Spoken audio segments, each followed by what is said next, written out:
নমস্কার, কেমন আছো সবাই? আশা করি সবাই খুব ভালো আছো। আমি মৌসুমি চলে এসেছি আরও একটা নতুন ভিডিও নিয়ে। তোমরা পুরো ভিডিওটা দেখতে থাকো, আশা করছি ভালো লাগবে। বোনের বাড়িতে তো সবাই মিলে গিয়েছি, কিন্তু ব্যাপারটা হচ্ছে সবার জায়গা করতে হবে। তার জন্য খাটটাকে একটু সরিয়ে দিয়ে মেঝটাকে বড় করতে হবে। খাটেও কিছুজন শুতে পারি আর মেঝেতে। ভাই সজ্জা, ভাই সজ্জা।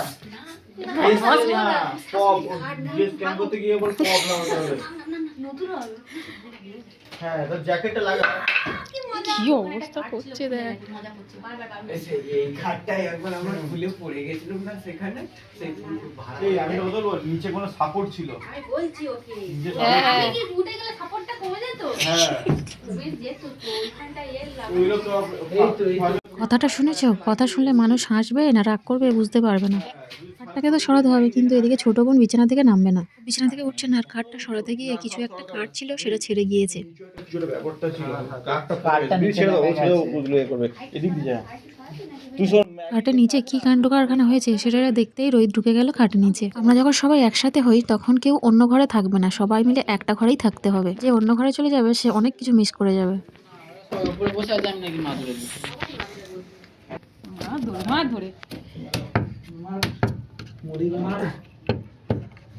একটা জগ দে। কি দেবে? ঠোকার মতো। ঠোকার মতো দে রে, হাতুড়ি। এটা না হলে ঢুকবে না।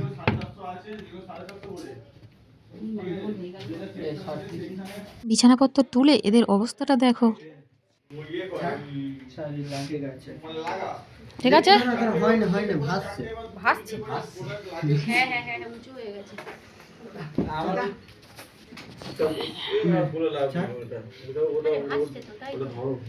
ভাসছে কিরাম আবার। ও ঠিক আছে, আর কি দিয়েছে যেটা দিয়েছে তাও বলবে, তাও বলে দিচ্ছি। দাঁড়া একটু তোল।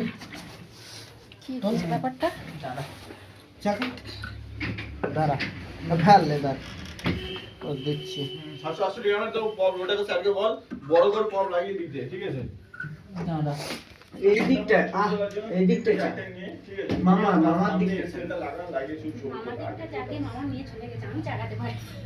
দাঁড়া চল হ্যাঁ তোর দিকটা চালালে দাঁড়া। আস্তে আস্তে বসেছিল তো এরকম। অনেকক্ষণ চেষ্টার পর রোহিত খাটটাকে ঠিক করে দিল। তারপর ভাই আর বোন দুজনে মিলে খাটটাকে সরিয়ে দিল। এদিকে ছোট বোন কফি করতে শুরু করেছে বকুনি খেয়ে রান্না করে এসে। ভিডিওটা তাহলে এখানেই শেষ করছি। ভিডিওটা ভালো লাগলে একটা লাইক করে দেবে আর আমার চ্যানেলটাকে অবশ্যই সাবস্ক্রাইব করে দেবে।